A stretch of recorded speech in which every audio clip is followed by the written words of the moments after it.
Hi everybody, welcome back to English 221. This is for our class for Wednesday, the 30th of March, where we are putting some closure to watching the BBC production of Richard II. If you're watching this video on Wednesday, then you also know that this is the date that our paper is due, Wednesday 3:30 at 11:59 p.m. via PDF to my email, ruiz@gcc.mass.edu. And in terms of Thursday, though this wouldn't impact our particular class, but Thursday is advising day, so there are no classes at GCC. That's Thursday the 31st. That's a day that basically is set aside for individuals to meet with their advisors so they can plan their schedules. And the schedule is now live on the GCC website, so you should be able to find that. And you can see in the notes below, I've indicated a link where you can access the course schedule. But if you were to go onto the GCC website, on the left-hand side, you will see, if you scroll down, a big link there for accessing the course schedule, both for the summer as well as the fall. Summer session begins approximately mid-May and ends in mid-July. And the second summer session begins in mid-July and it ends in the ending of August. And summer sessions are condensed classes, but they cover the same curriculum and material that you would in a traditional 16-week semester. They just do so over 6 or 8 weeks. So basically, you are meeting more frequently each week, but you are still completing all of the work that you would normally do in your traditional semester. And certainly we don't have as many options during the summer session as we would have, let's say, during the fall semester. But still, we've got a good number of classes, some online, some in person, some hybrid.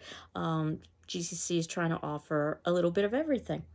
And if you're interested in taking additional English classes, I will be teaching a Women in Literature class during the first summer session, English 247. And if you're really a literature fan, if you take 6 200 level English classes, remember this one is your first, so you would have 5 left, then basically you could graduate with the liberal arts degree in English. And it's very similar to the liberal arts general. If you know the liberal arts general, there is a rather large section for electives. Basically, most of those electives would be taken with English classes if you so wanted to pursue that. And I'm the advisor for that, but if you have any questions, certainly you could talk to anybody in the English department.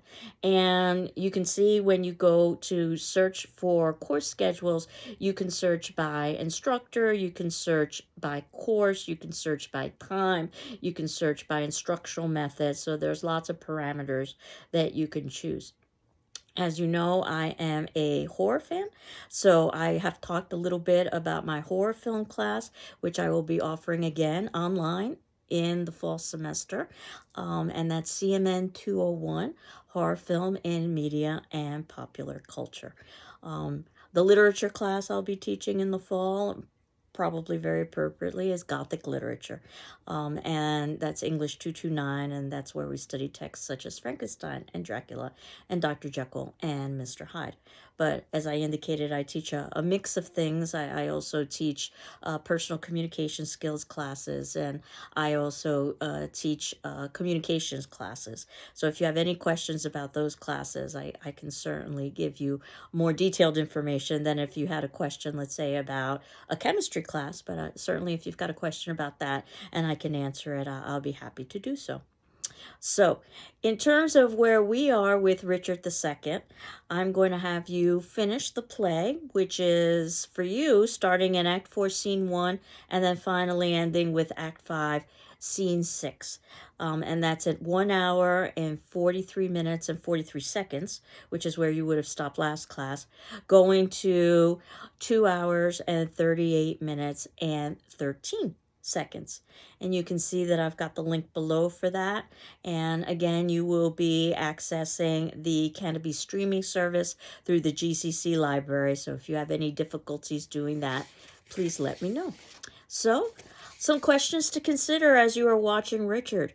York switches allegiance to Bolingbroke. Why would he do that? Remember, he had indicated that he was going to remain neutral or neuter.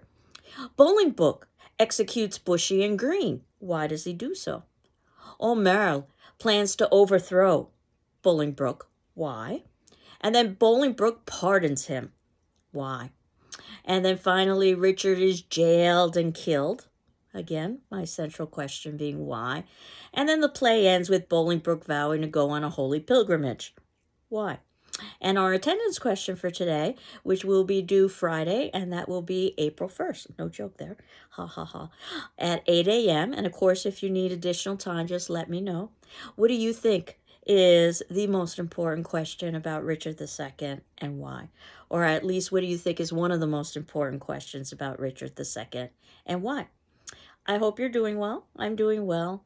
And enjoy the rest of Richard II. Take care. Bye-bye.